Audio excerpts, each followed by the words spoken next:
इसके साथ ही आज शव का पोस्टमार्टम भी हो गया। लेकिन इस सारे मामले के अंदर, इस सुसाइड के अंदर एक मिस्ट्री भी है दोस्तों। उन्होंने जो सुसाइड किया 7 अक्टूबर को, उससे 4 दिन पहले भी उन्होंने अपने गनर से, सुमित कुमार से पिस्टल 4 दिन पहले भी ली थी। वो सुसाइड नोट उन्होंने अपनी धर्मपत्नी को भी मोबाइल के मैसेज से या मेल के माध्यम से भेजा। तो फिर उन्होंने इसके बारे में क्यों नहीं अपने परिवार में या फिर पुलिस को इन्फॉर्म किया, कि क्योंकि वो तो जापान थी।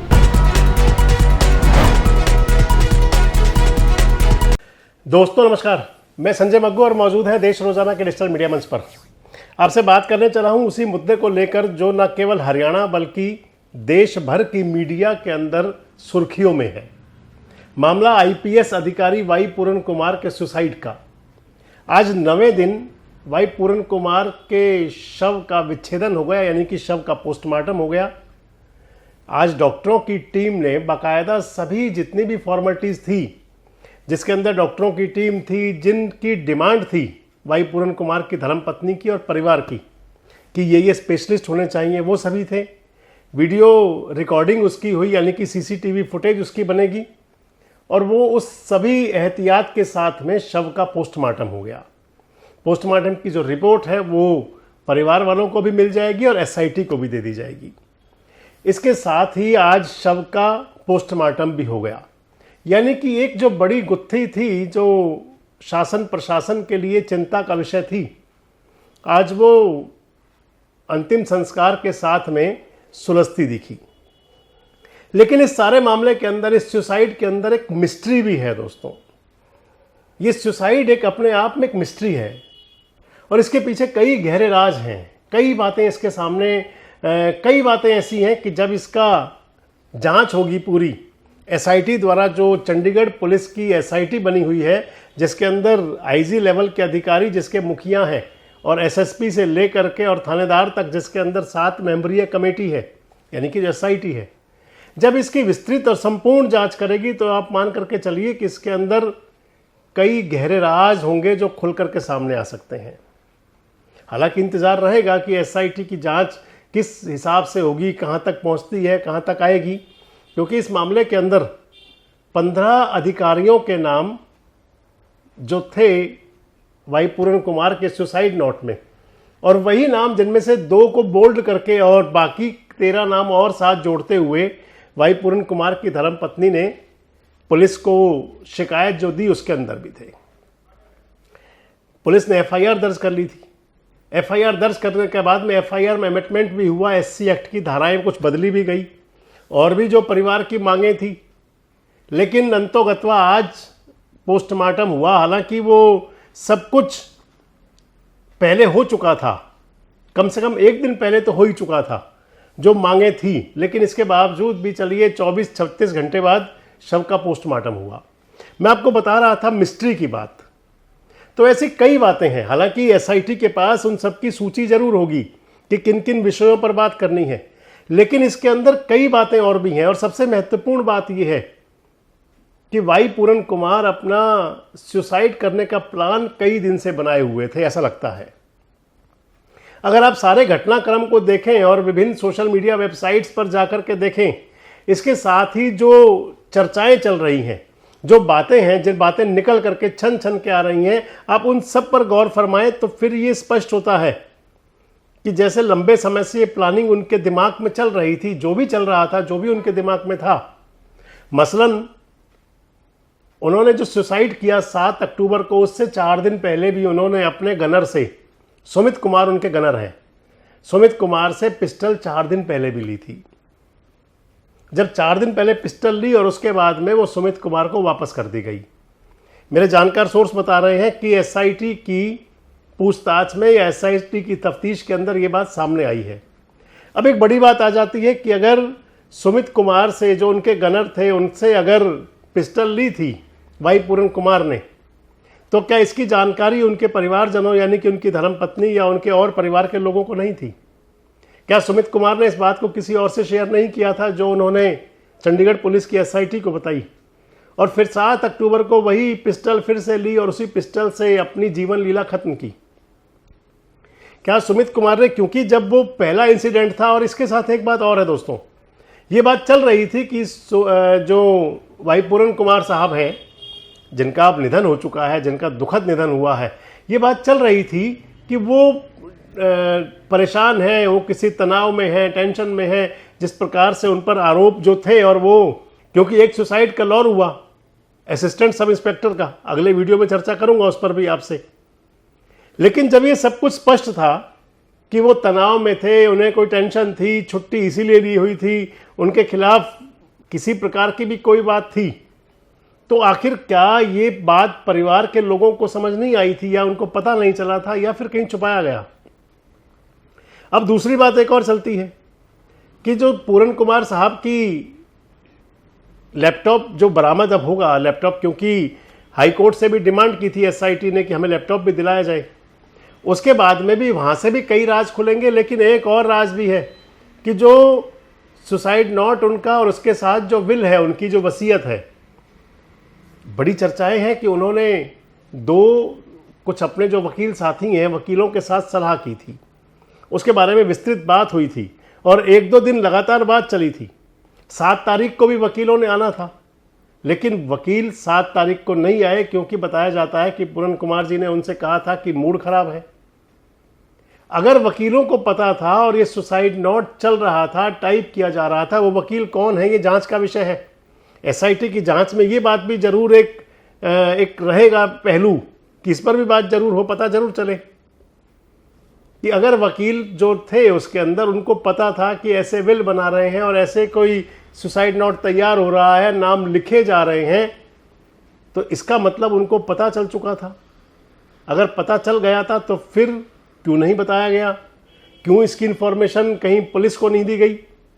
एक बात और आ जाएगी इसके बाद में, वही आएगी कि बताया जा रहा है कि जो सुसाइड नोट है भाई पूरन कुमार का, वो सुसाइड नोट उन्होंने अपनी धर्मपत्नी को भी मोबाइल के मैसेज से या मेल के माध्यम से भेजा, और इसके साथ उन्होंने कुछ अधिकारियों को भी और कुछ वकीलों को भी भेजा वो अपना सुसाइड नोट। अगर ये पहुंचा हुआ था, और खासकर उनकी धर्मपत्नी जो अमनीत पी कुमार जी, जो खुद सीनियर आईएएस अधिकारी हैं, अगर उनके पास वो सुसाइड नोट गया हुआ था, तो फिर उन्होंने इसके बारे में क्यों नहीं अपने परिवार में या फिर पुलिस को इन्फॉर्म किया कि क्योंकि वो तो जापान थी, अगर ऐसा पीछे से कहीं कोई हादसा ना घटित हो जाए और उनके पास अगर वो सुसाइड नोट पहुंच गया था, तो उन्होंने पुलिस को इन्फॉर्म क्यों नहीं किया कि आप जाकर के देखिए कहीं कुछ है, गड़बड़ तो नहीं है।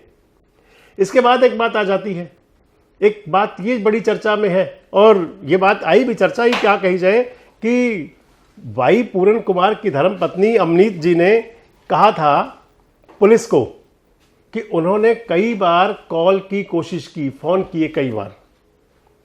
जिस दिन उनका सुसाइड हुआ 7 अक्टूबर को, कई फोन कॉल की।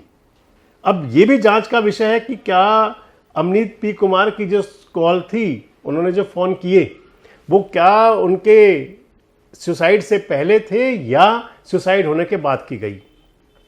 क्योंकि ये बात भी निकल करके आई है कि 7 तारीख को, 7 अक्टूबर को सुसाइड से पहले भाई पूरन कुमार जी ने अपने कुछ साथियों को, जिसके अंदर कुछ ब्यूरोक्रेट्स भी थे, अधिकारी भी थे, कुछ वकील भी थे, कुछ और लोग भी होंगे, उनको कॉल्स की थी, फोन किए थे उन्हें। जब एक तरफ वो कुछ लोगों को फोन कर रहे थे और अगर अमनीत जी का फोन उनके पास उनके सुसाइड से पहले गया था, तो फिर वो रिसीव क्यों नहीं किया। अगर वो फोन रिसीव होता तो भी बात होती। हालांकि अमनीत जी ने कहा कि उन्होंने अपनी बेटी से कहा, बाद में पहले सर्वेंट से कहा कि जो कुक था आप देखिए जा करके।